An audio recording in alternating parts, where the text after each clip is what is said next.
As we continue through the book of Mark, this past Sunday, Pastor Chad talked us through what it looks like to be an almost Christian versus what it looks like to be an absolute Christian. So first, let's talk about what an absolute Christian is. Absolute Christians are people who are actively choosing allegiance to God above everyone, above every opportunity, everything that comes their way, right? So it's about actively choosing Jesus. An almost Christian, on the other hand, is doing a lot of good things, but there is one very important thing missing. They might be reading their Bible, they might be going to church, they're praying, but there is something that isn't quite right. They're not choosing allegiance to God above everything else like the absolute Christian is. So here's the tricky thing. An almost Christian and an absolute Christian can look very similar on the outside. Both can be very good people, they can both be honorable citizens and loving parents, both can be leaders in the church and teach Sunday school even. But one has wholly submitted their life to Christ, and the other has only submitted what they're comfortable with. We tend to look at circumstances or behaviors or a person's past to judge their faith. But Jesus looks internally. He looks at the things that we cannot see, at their heart. So being a wholly devoted follower means to follow Jesus with the same allegiance and mission. This is the same allegiance that Jesus followed God's will, and we see that several times in Scripture. This also means to be a self-giving sacrifice for the salvation of others and to be a servant of others. And that was the example that Christ lived out for us so that we might follow his lead and completely surrender ourselves to the Lord and be his disciples. Now, in order to grab onto what God has for us, we must first make room in our hands, right? We need to empty our hands out. So we see Jesus ask his disciples in the book of Mark, "What is the idol of your heart?"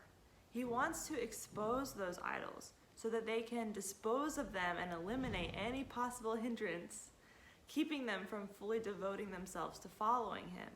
And he wants to do the same for us. An idol is anything in your heart that is self-protective or self-benefiting. It could be position-grabbing or judgment-bearing. It's any desire that leads to your own authority. Pastor Chad even gave us a really good example of an idol that has rooted itself into so many of our hearts today, and that is the idol of comfort. We have so bought into this idol that we often view our comforts as owed to us, right? We want the very, very best, and if we don't get it, there's something wrong and we deserve it. Well, in chapter 9, Jesus says that we must actually become like a child and we must humble ourselves to the point of full dependence on him, fully trusting that our Father will meet our needs and care for us and protect us. So that means getting rid of everything that we put our comforts in.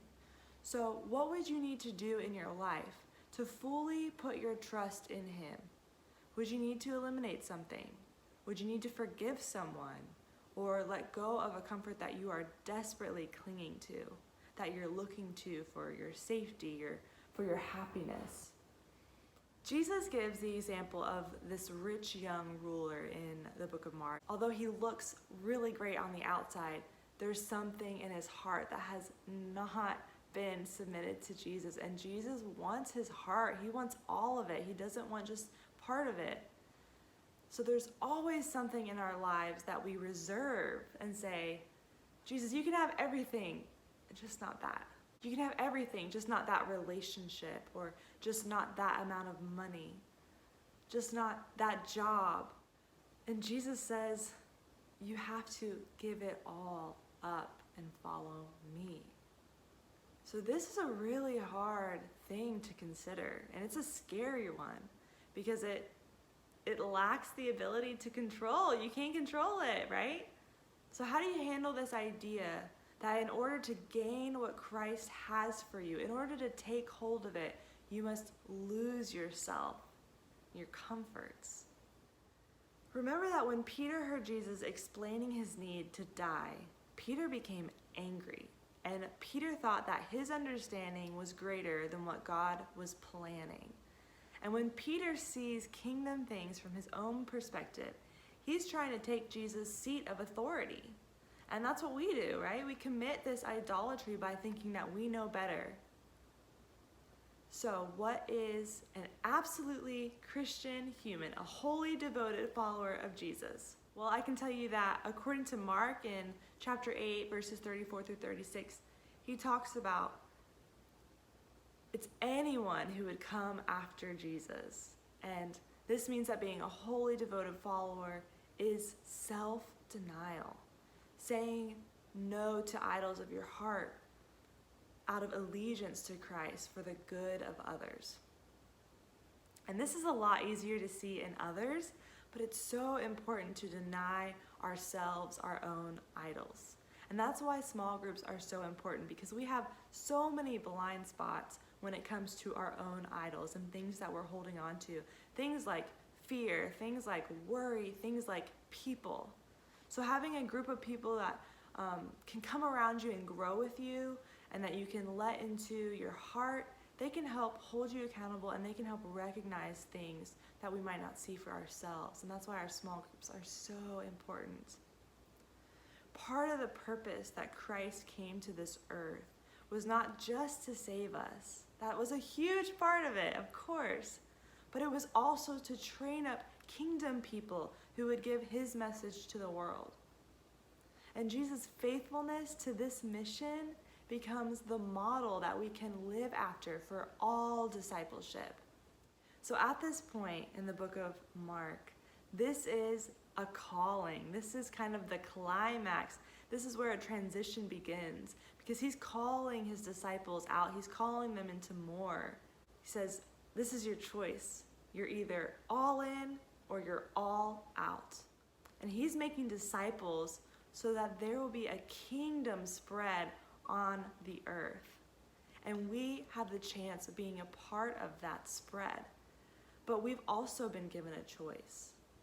We're either all in or all out. So what does it mean to be a disciple of Jesus? It means being a servant of all. Where is your mind set on? His kingdom or your kingdom? There's a place where it comes together, and that is the cross. He took it up for you. Are you going to meet him at that place? Are you willing to give away what's in your hands in order to grab onto what he is offering you? And it's 100% all in being a wholly devoted follower of Jesus. And it's up to you to make that decision. No one can make that decision for you. So are you willing to let go of your comforts, let go of your idols, and be a servant to all people for his kingdom?